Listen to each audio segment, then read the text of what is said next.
Ini di Tre Fontaine Santo Paulus, Italia.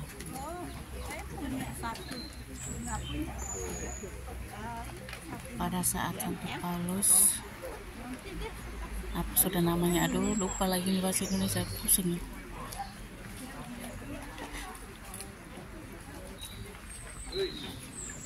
Dibunuh, darahnya, percikan darahnya jatuh di 3 tempat. Nah, ini tempat yang terakhir dijadikan fontaine.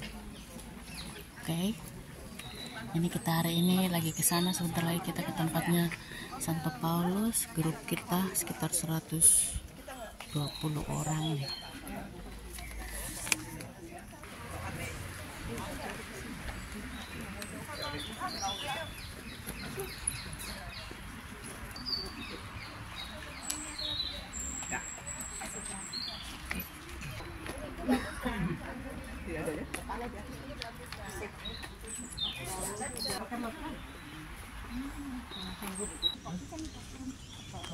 Aduh.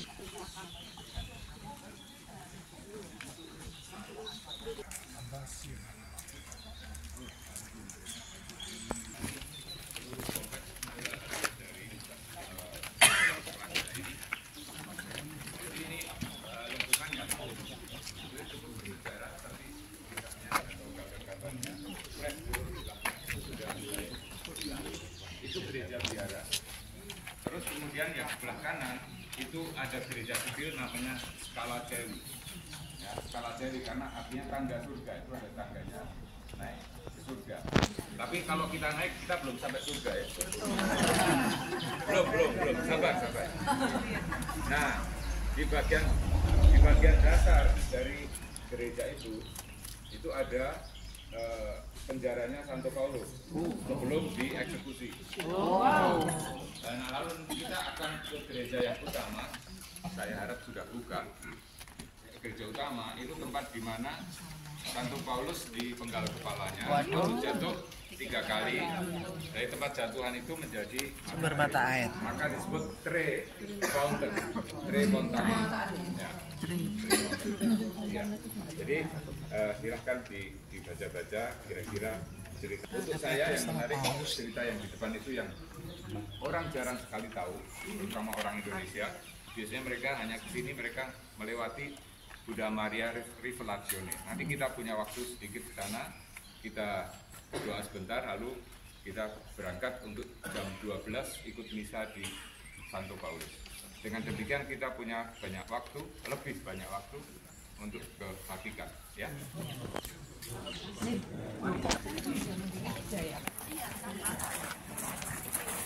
Ini mau ke gereja Scala. Aduh, Scala apa lagi? Scala.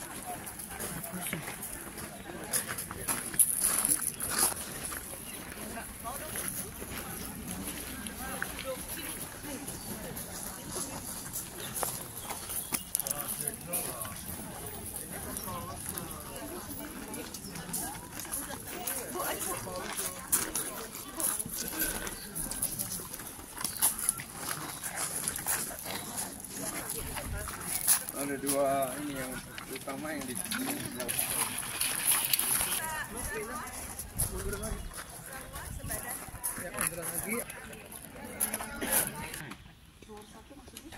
Kita itu lantai 1 itu. Ya. Kita ke Scala. Cantik? Actionnya tuh. Oke. Ini lihat tante nih kuat banget kemarin 2,5 jam di Roma Vatikan menunggu di panas terik. Wih, sekarang udah kuat lagi. Mukaku udah nanti ini aku jadi terkenal. Kan Om Heri itu terkenal memang. Ini orang dari mana ya? Orang dari mana? Gue lupa lagi. Orang dua ini perfect. Haha, help me.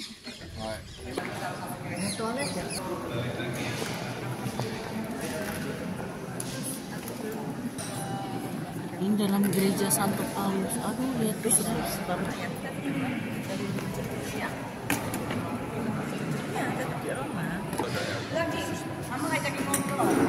Oke. Ready, set. Yang Paulus dieksekusi. Yang dihukum kembali siapa? Ya Paulus lah. Ayo Oma jelasin. Yang disalibkan kembali? Itu Petrus sebenarnya. Oh, ini Petrus. Tapi Dan sebagai patung yang berada, apa ini? Petrus biasa itu pegang kunci, kadang kan tahu wajah aslinya kan, tapi itu simbol-simbol lain. Yang pegang kunci itu Petrus, yang satu pegang pedang. Ini Santo Petrus waktu dieksekusi.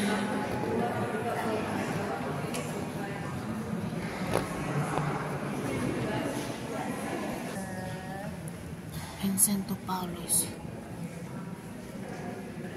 waktu dieksekusi. Santo Paulus.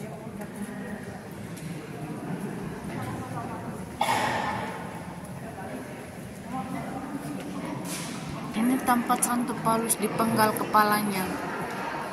Percikan darahnya sebenarnya di sini 3 kali, tapi ini yang terakhir. Makanya ini kamu lihat ini, Santo Paulus punya kepala. Santo Paulus punya kepala dipenggal di sana tuh.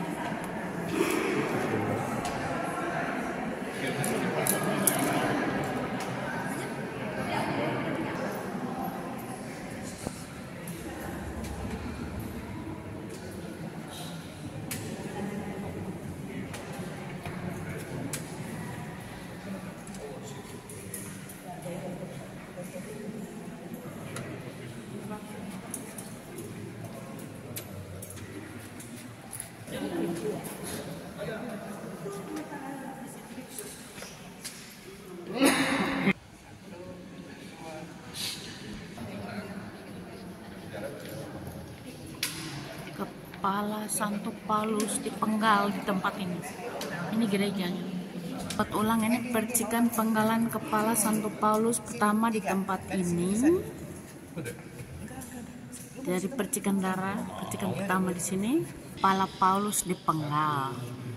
Ini kepalanya ini di sini dipenggal ini. Dan darah pertama. Jadi kepalanya ada di sini nih. Ini percikan pertama. Ini percikan darah yang kedua. Ini kepala Santo Paulus ada di sini nih. Percikan kepala darah yang kedua di tempat ini. Ini yang ketiga nih, percikan darah Santo Paulus. Ketiga ini tempatnya.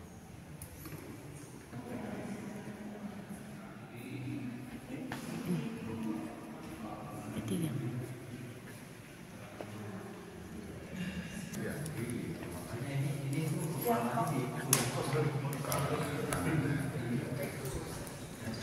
Ini lihat ini kepalanya tidak ada.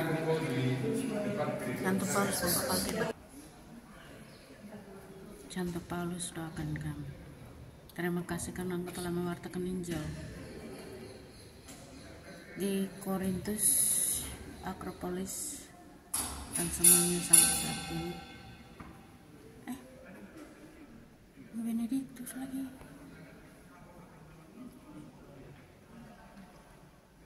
Benediktus ke-16 lagi. Oh my god.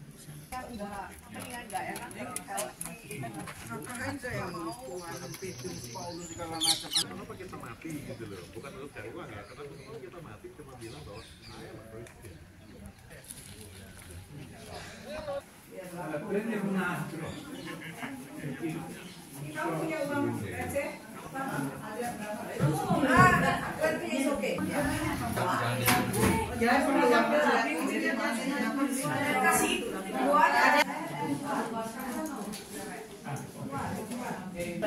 Ini di tempat souvenirnya Santo Paulus.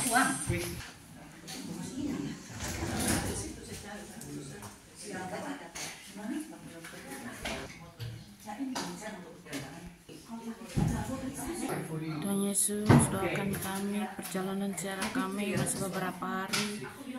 Semoga cuaca selalu baik seperti ini, dan kami juga berterima kasih kepadamu Tuhan Yesus untuk segala rahmat dan berkat cuaca yang baik yang selalu Engkau berikan kepada kami, cuaca yang menyenangkan, udara yang bagus.